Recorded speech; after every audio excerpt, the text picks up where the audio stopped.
Eu estou de volta conversando sobre o direito digital aplicado à governança corporativa, conversando hoje com a doutora Patrícia Peck Pinheiro, uma especialista nesse assunto.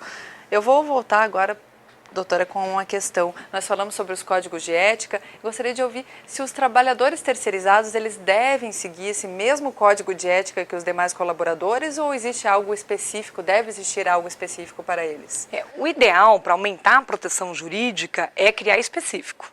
Porque um terceirizado, ele está numa situação transitória. Ele tem posturas para fora da empresa, no qual ele está subordinado à empresa contratante dele, porque ele é um terceirizado, muitas vezes alocado dentro de uma outra empresa.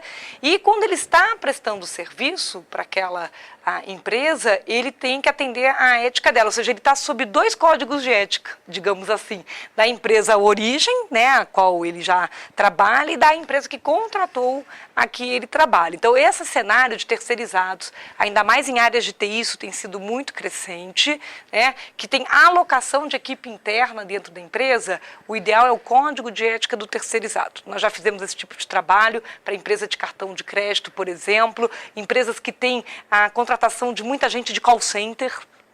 É um call center terceirizado, mas ele atende com seu nome, falando como se fosse você, só para mostrar um caso. Pessoas que existe uma alta rotatividade também de pessoas. Também, né? Você pode ter que mudar, você muda até de propósito para não gerar aquela continuidade, não provocar vínculo empregatício. Então é comum haver rotatividade dessa equipe.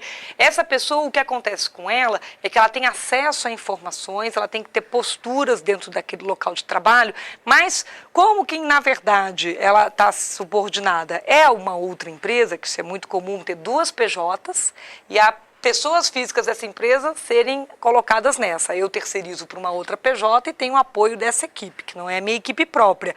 Essa pessoa que está ali, ela achar que ela tem a liberdade ou a propriedade de comentar rotinas de trabalho. Então, só para dar um exemplo dessa empresa de call center, imagine que a pessoa criou um blog. E no blog dela, ou seja, ele não é meu funcionário, ele é funcionário do meu terceirizado, mas ele atende às ligações do meu call center, da minha marca. Ele criou um blog e no blog ele comentava quem eram os clientes mais burros que ele tinha atendido naquele dia. Ele falava o nome da pessoa, qual foi o caso que a pessoa perguntou, que absurdo, né? E os demais amigos do blog, o blog começou a ficar cada vez mais visitado, com mais audiência, votavam, né, na situação que fosse mais ridícula possível. E uma dessas pessoas que tinha sido atendido no call center, ele é uma pessoa mais da era analógica, ou seja, não tem muita coisa dele na internet, e um belo dia um colega, um amigo, uma pessoa da família, fez uma busca assim, do nome dele, e a primeira coisa que apareceu foi o comentário do blog, né, narrando aquela situação. O que acontece nesse cenário? A primeira coisa que essa pessoa envolvida vai dizer é que não sabia que a postura dela era inadequada. Você vai ter, inclusive, dificuldade de gerar uma demissão daquela pessoa, porque ela não é só contratada direta, ela é a contratada do outro. No seu contrato com o outro, diz que tem que atender às suas normas políticas, mas você não criou nenhuma política dirigida para esse tipo de situação. Então, como é que ele deixou de atender uma coisa que não tinha regra estabelecida? Eu não posso cobrar sem uma regra estabelecida. Então, por isso que para esses contratos facilita você anexar o código de ética, que esse código de ética vai ter que ser apresentado para a equipe que trabalhar no seu projeto. Quando muda a equipe, elas têm que assinar a ciência novamente ao código de ética. A redação é feita para evitar vínculo empregatício. Então, você coloca a postura recomendada quando a pessoa está sob prestação de serviço, né? E aí você comenta dessa forma. Porque o código de ética interno da empresa é comum dizer, vamos vestir a camisa, estamos todos sob a mesma empresa, a marca, tá? Você usa, às vezes, um apelo de proximidade, de pessoalidade, que pode gerar um vínculo empregatício. Então, por isso que é até comum você separar esses documentos para afastar, já que você já é uma pessoa de um terceirizado, você afastar essa questão do vínculo. Mas é fundamental ter um tratamento, principalmente por causa de rede social. Hoje é muito comum, e mobilidade. Ele vai lhe visitar para fazer um trabalho, ele já leva o computador, o notebook, já leva o pendrive, o smartphone, e depois ele sai de dentro do seu ambiente carregando a sua base de dados de cliente.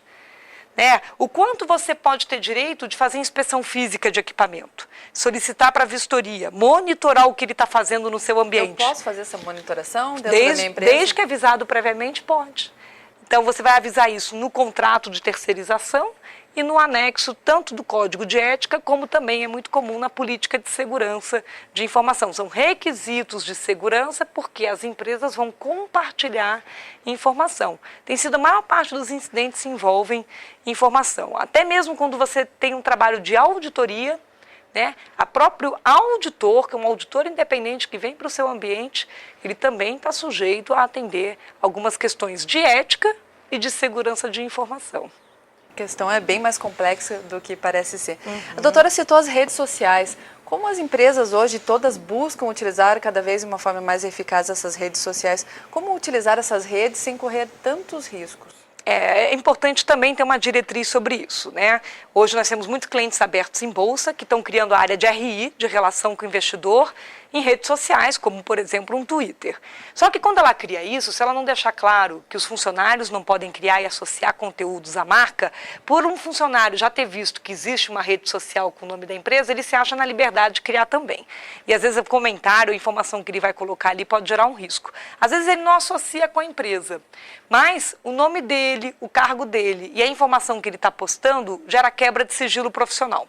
Isso é muito comum com aprendizes. Ele começar numa empresa, está super motivado, você também não quer eliminar a motivação das pessoas, né? Por isso que você tem que orientar antes, para aquilo não virar uma decepção, né? A pessoa está super motivada, o que ela faz? Todo final do dia, quando ela chega do trabalho, primeiro emprego dela, ela conta no blog, na rede social, tudo que o chefe pediu para ela fazer. E se for ultra secreto, ela ainda posta para o pessoal ver, nossa, olha só que negócio ultra secreto.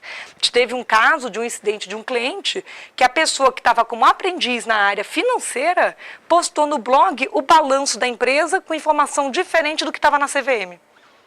Ou seja, ele estava desatualizado, mas ele gerou um impacto no mercado, porque hoje em dia você tem muita gente olhando a informação. Então a empresa tem que liderar a presença ou não presença em rede social. Ela tem que ter uma diretriz. Somente o marketing vai lidar com isso, a área de RI, todos os colaboradores, o que cabe um colaborador falar ou não, né? E você tem que dar uma diretriz de bom senso.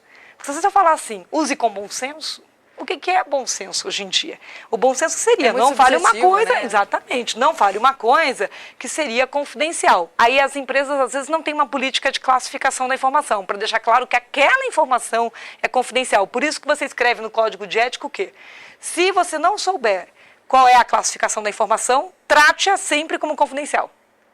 Ou seja, é o princípio do contrário. Se eu não tiver certeza que ela pode ser publicada, se tornar pública, eu não devo usar. Que ótimo. Doutora, nós teríamos várias outras questões para tratar, mas infelizmente o nosso tempo é curto. Eu agradeço de novo a sua presença, ótimo. Obrigada por estar conosco aqui no programa. E você que está nos assistindo, não saia daí, a gente vai fazer outro pequeno intervalo, mas eu volto já já.